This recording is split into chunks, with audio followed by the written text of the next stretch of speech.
Claro que ainda tem os destaques hoje, né? Mas substancialmente a coisa está mais ou menos encaminhada. O projeto é bom? Ele atende à demanda pensada inicialmente? Foi desfigurado sem perspectiva de volta pela Câmara? Qual é o ponto final de tudo que foi discutido pela Câmara? Isso.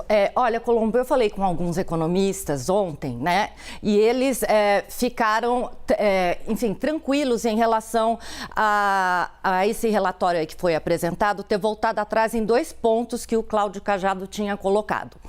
2 pontos que, segundo a avaliação do mercado financeiro, poderia aumentar em 80 bilhões os gastos para o ano que vem, as despesas para o ano que vem. Então, aumentando as despesas para o ano que vem, como a gente não pode fazer essas despesas reduzirem mais por conta desse novo marco fiscal, elas já seriam incorporadas para as despesas de 2025 e assim vai. Então, o que voltou atrás e que os economistas ficaram mais tranquilos e gostaram? Uma das coisas que tinha no relatório que o Cláudio Cajado estava prevendo era que os gastos reais de despesas aumentassem em 2,5%, independentemente das despesas estarem dentro aí da meta fiscal. Aumentaria 2,5% real de qualquer maneira. E o outro problema seria a maneira como a inflação é calculada. Hoje ela seria calculada de junho a julho, né, desse ano aqui. Aí o que o Cajado falou, não, mas a partir de julho a dezembro a inflação vai ser maior. E realmente tem razão, vai ser maior. Aí essa diferença seria incorporada no ano que vem. Também essa diferença poderia fazer um acréscimo para o ano que vem. Então, tudo isso, segundo o mercado, aumentaria em 80 bilhões de reais. Voltou-se atrás e não vai acontecer mais isso. Aí, eu queria explicar um pouquinho para vocês o que é esse marco que foi aprovado. A gente preparou uma arte para tentar mostrar de uma maneira um pouco mais didática o que foi aprovado pela Câmara, né? Caso a meta fiscal, quem estabelece essa meta é o governo, né? Então, por exemplo, em 2024, só para gente lembrar, né? Vai ser zerada, 2025 vai ter aumento, né? Então, caso a meta seja cumprida no ano,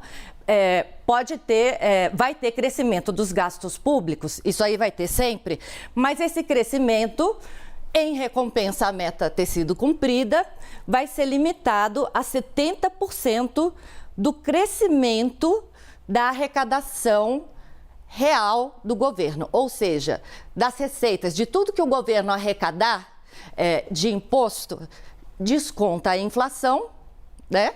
E aí você tira 70% dessas receitas do governo para estipular o quanto você pode gastar no ano. Se a meta não for cumprida, esse crescimento de gasto público cai para metade. Então, pode ser só 50% do que a gente teve de aumento da arrecadação do governo no ano anterior. A gente fez uma outra tabelinha aqui também para mostrar para vocês, porque tem um outro detalhe também, né? Então, vamos considerar que a despesa nesse ano aqui, seja R$1.000, só para ter um número simples para a gente fazer as contas, né? E uma inflação de 5%.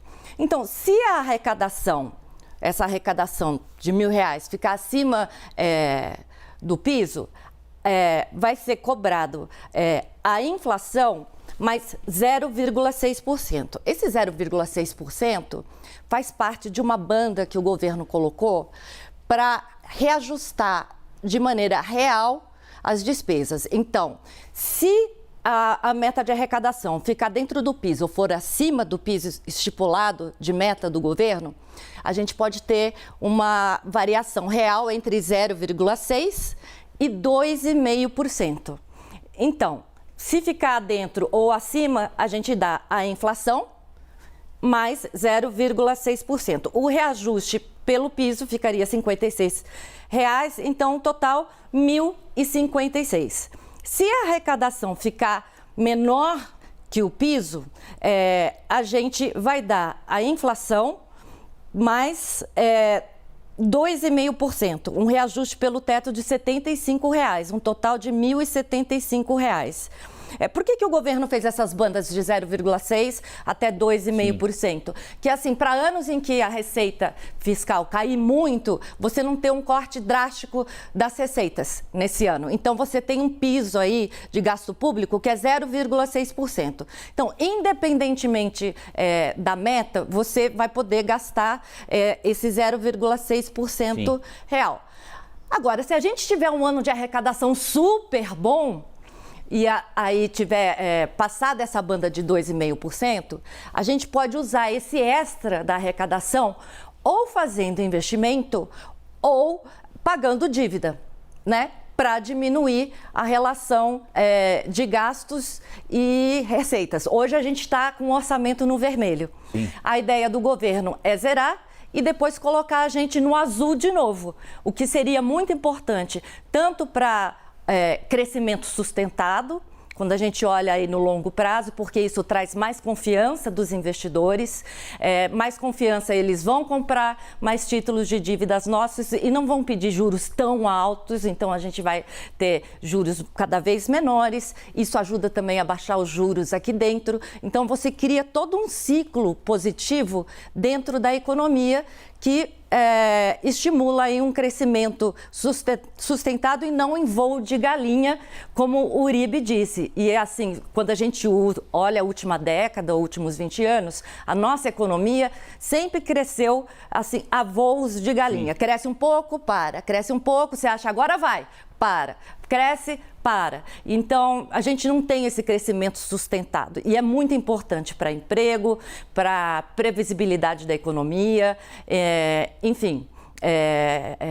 Para a gente ter um país aí planejado e um futuro melhor para frente. Muito bom. Tudo explicadinho, então, pela Elaine. Agora deu para entender tudo direitinho. Vamos esperar para ver o que vai acontecer no Senado, mas a tendência, como já houve uma negociação antecipada entre o relator na Câmara, o deputado Cajado, e o Senado, a tendência de que passe por lá. Só para complementar, sim, Colombo, essa votação super expressiva que teve, né?